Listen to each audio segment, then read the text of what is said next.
आप सभी को मेरा नमस्कार। आइए आज आपको आंवला नमी की पूजा की विधि व्रत कहानी सुनाकर आपको आंवला नमी की महिमा सुनाती हूँ। एक बार लक्ष्मी जी प्रसन्न होकर विष्णु भगवान से बोली कि मेरे को आपको और शिव जी को साथ बैठाकर भोजन बनाकर कराने की मेरे मन में इच्छा है। विष्णु भगवान लक्ष्मी जी को प्रसन्न होकर बोला, अब मैं शिव जी को प्रसन्न होकर बुलाता हूँ और आंवला नमी की तिथि है।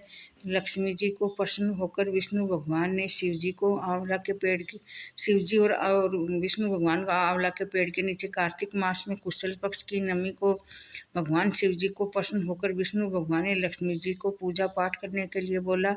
विष्णु भगवान और शिव जी एक साथ बैठकर पूजा किया। लक्ष्मी जी ने आंवला के पेड़ के नीचे बैठकर भोजन बनाकर विष्णु भगवान और शिव जी को प्रसन्न होकर भोजन कराकर पोशाक कपड़े दिया। ब्राह्मण और ब्राह्मण के परिवार को भोजन कराया और ब्राह्मण के परिवार को कपड़े दिया, दान दक्षिणा आंवला दिया। सबको कार्तिक मास में कुशल पक्ष की नवमी तिथि को कार्तिक मास में स्नान करने वाली महिलाओं को आंवला के पेड़ के नीचे बैठकर पूजा पाठ करने से पाप उतर जाता है, सभी निरोगी काया रहते हैं।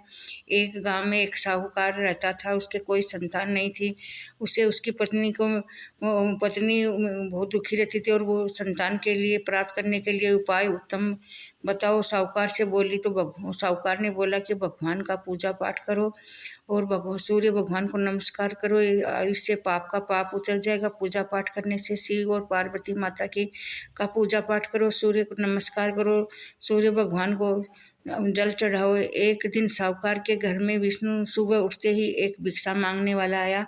साहूकार और साहूकारनी से बोला कि भिक्षा मांगने वाले को आज अनाज, साहूकार बोला कि पत्नी को कि अनाज और गुड़ दे दो, भिक्षा की झोली में डाल। तो उसने साहूकारनी ने भिक्षा की झोली में डाल दिया गुड़ और अनाज। अब साहूकार ने भिक्षा मांगने वाले से कहा कि मेरे कोई संतान नहीं है। तो भिक्षा मांगने वाला बोला, भैरू जी की आराधना करो और भैरू जी को बकरे की बलि चढ़ाओ तो आपको संतान होगी। तो साहूकार ने बोला कि नहीं, बलि चढ़ाने से पाप चढ़ता है। इसलिए साहूकार को बोला कि पाप लगता, जीव मारने से हत्या हो जाती, हत्या का पाप लगता, बकरे की बलि नहीं चढ़ाना चाहिए। सूर्य देव भगवान को नमस्कार करो, जल चढ़ाओ, संतान के लिए भगवान पे भरोसा रखो। साहूकार को भरोसा दिलाया, पर साहूकार मन ही मन में सोचने लगे कि बकरे की बलि चढ़ाने से मेरे को संतान हो सकती है। इसलिए साहूकार को बताए बगैर स्नान आदि करके भैरू जी के बकरे की बलि चढ़ा दिया। अब साहूकार को बताया नहीं। अब सुबह जल्दी उठकर स्नान आदि करके पूजा करने के लिए चली गई तो उसके पूरे शरीर में कोढ़ हो गया। मंदिर में जाने से पहले उसके पूरे शरीर में कोढ़ हो गया। अब साहूकारनी को पूरे शरीर में दर्द होने लगा। पत्नी से साहूकार ने पूछा तो वो बोली कि क्या गलती करी जिससे आपको कोढ़ हो गया। साहूकार ने पति को सारी बात बताई।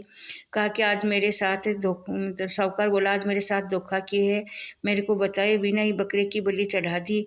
आपको मेरी बात नहीं सुनी, घर से बाहर निकल जाओ, गंगा जी के नहाने को जाओ, आपके पाप उतर जाएंगे।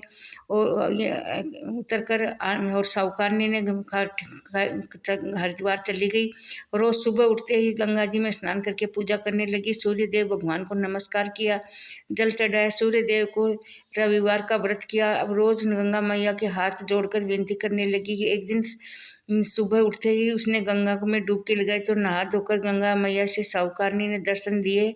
और गंगा मैया साहूकारनी को बोला कि आप मेरे से रोज सुबह जल्दी उठकर स्नान आदि करके पूजा करने से मैं बहुत प्रसन्न हूँ, आपको वरदान मांग लो। साहूकारनी ने दोनों हाथों से हाथ जोड़कर देखा और बोली, हे गंगा मैया, मेरे को कोढ़ ठीक कर दे, मेरी पहले जैसी खूब सूरत काया कर दे। मैं निसंतान हूँ, मेरे को गोद भर दे, संतान का सुख देना, सदा सुहागिन का आशीर्वाद देना। गंगा मैया जाओ, कार्तिक मास के कुशल पक्ष की आंवला नमी की तिथि को आज आंवला नमी है, आंवला के पेड़ के नीचे पूजा करना, घी का दीपक जलाकर आंवला के पेड़ की पूजा करना, आंवला पेड़ के नीचे बैठकर भोजन बनाना, ब्राह्मण और ब्राह्मणी को भोजन कराना, विष्णु भगवान और लक्ष्मी जी और शिव जी का पूजा करना शुरू करना और आंवला दान करना। आंवले के पेड़ की पूजा करते से मिलने से विष्णु भगवान, लक्ष्मी माता और शिव जी बहुत प्रसन्न होते भगवान शिव जी।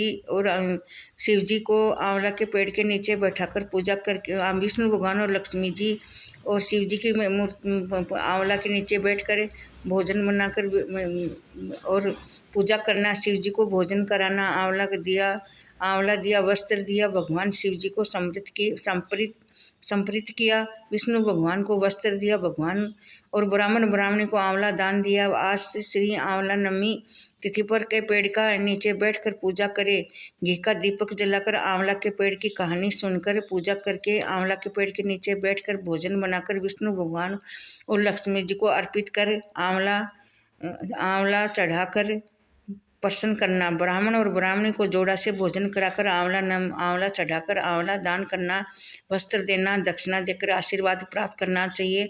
कुशल पक्ष की नवमी तिथि को साहूकारनी ने दोनों हाथों से आंवला के पेड़ के नीचे पूजा करना शुरू किया। आंवला के पेड़ के नीचे बैठकर भोजन बनाकर विष्णु भगवान लक्ष्मी जी की पूजा करना शुरू किया और शिव जी का और विष्णु भगवान लक्ष्मी जी का पूजा करना शुरू किया।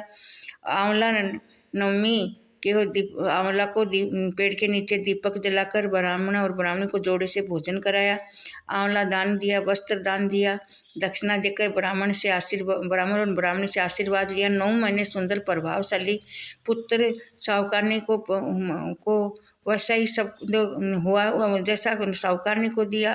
कार्तिक कुशल पक्ष की नवमी तिथि को आंवला के पेड़ के नीचे पूजा करना चाहिए, वो वैसा सबको देना, आंवला दान करना चाहिए। शिवजी और विष्णु भगवान लक्ष्मी माता से आशीर्वाद प्राप्त करें। कार्तिक मास की कुशल पक्ष की नवमी को आंवला नवमी की कहानी सुनकर और हुंकारा दिया और सुना और सबको सुनाया। उन सबको विष्णु भगवान लक्ष्मी माता और शिवजी ने आशीर्वाद दिया। और जय जय कार्तिक माता की जय।